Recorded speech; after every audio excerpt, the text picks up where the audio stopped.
नमस्कार दोस्तों, आप सभी का एक बार फिर से स्वागत है हमारे चैनल में। आप सभी को अक्षय तृतीया के पावन पर्व की हार्दिक शुभकामनाएं। माता लक्ष्मी और भगवान विष्णु की कृपा आप सभी पर सदा बनी रहे। आज हम सुनेंगे अक्षय तृतीया की पावन व्रत कथा, जिसे अखा तीज के नाम से भी जाना जाता है। ये पर्व वैशाख मास के शुक्ल पक्ष की तृतीया तिथि को मनाया जाता है और इस दिन किया गया हर शुभ कार्य अक्षय अर्थात कभी न खत्म होने वाला फल देता है। तो आइए श्रद्धा और भक्ति भाव से इस दिव्य कथा का श्रवण करते हैं। बहुत समय पहले की बात है। कुशावती नाम की एक सुंदर और समृद्ध नगरी थी। उस नगरी में महोदय नाम का एक वैश्य रहता था। महोदय स्वभाव से बहुत ही सरल, धार्मिक और दयालु व्यक्ति था। वो हमेशा दूसरों की सहायता करने के लिए तत्पर रहता था, लेकिन उसके जीवन में उतनी समृद्धि नहीं थी जितनी वो चाहता था। एक दिन उसे एक विद्वान पंडित से अक्षय तृतीया व्रत के महत्व के बारे में पता चला।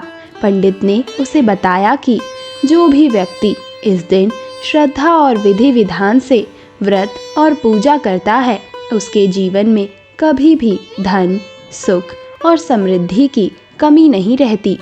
ये सुनकर महोदय के मन में श्रद्धा जाग उठी। उसने निश्चय किया कि वो इस व्रत को पूरे नियम और भक्ति भाव से करेगा। अक्षय तृतीया का पावन दिन आया। महोदय ने प्रातः काल स्नान किया, स्वच्छ वस्त्र धारण किए और भगवान विष्णु तथा माता लक्ष्मी की पूजा आरंभ की। उसने विधि पूर्वक पूजा की, दान किया और पूरे दिन व्रत रखा। उसकी भक्ति सच्ची थी, उसमें कोई दिखावा नहीं था। समय बीतता गया और धीरे धीरे उसके जीवन में चमत्कार होने लगे। अगले जन्म में वही महोदय वैश्य एक महान और प्रतापी राजा के रूप में जन्मा। उसका राज्य धन धान्य से परिपूर्ण था। उसके खजाने में स्वर्ण, रत्न और वैभव की कोई कमी नहीं थी। लेकिन सबसे बड़ी बात ये थी कि राजा बनने के बाद भी उसका स्वभाव नहीं बदला। वो पहले की तरह ही दयालु, विनम्र और दानी बना रहा। वो खुले हाथों से दान करता, गरीबों की सहायता करता और धर्म के मार्ग पर चलता रहा। एक दिन अन्य राजाओं ने उसके वैभव और सुखी जीवन का रहस्य पूछा। तब राजा महोदय ने विनम्रता से उत्तर दिया, ये सब अक्षय तृतीया के व्रत और भगवान विष्णु एवं माता लक्ष्मी की कृपा का परिणाम है। ये सुनकर अन्य राजा भी प्रेरित हुए और उन्होंने भी अपने अपने राज्यों में इस व्रत को करना प्रारंभ किया। धीरे धीरे उनके राज्य भी समृद्ध और खुशहाल हो गए। मित्रों, इस प्रकार अक्षय तृतीया का ये व्रत केवल धन ही नहीं देता, बल्कि जीवन में सुख, शांति और पुण्य भी प्रदान करता है। अब आइए जानते हैं अक्षय तृतीया की पूजा विधि। इस दिन प्रातः काल स्नान करके स्वच्छ वस्त्र धारण करें। भगवान विष्णु और माता लक्ष्मी की प्रतिमा को जल से स्नान कराएं और उन्हें साफ वस्त्र पहनाएं।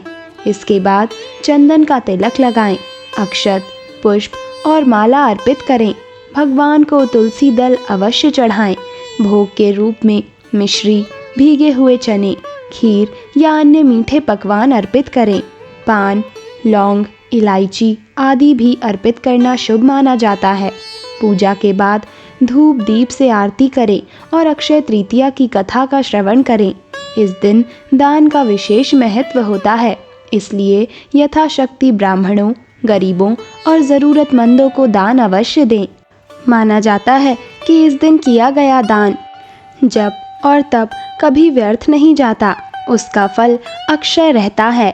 तो आइए अंत में माता लक्ष्मी और भगवान विष्णु से प्रार्थना करें, हे प्रभु, जैसे आपने महोदय वैश्य को वैभव और सुख प्रदान किया, वैसे ही हम सभी के जीवन में भी सुख, समृद्धि और शांति बनाए रखें।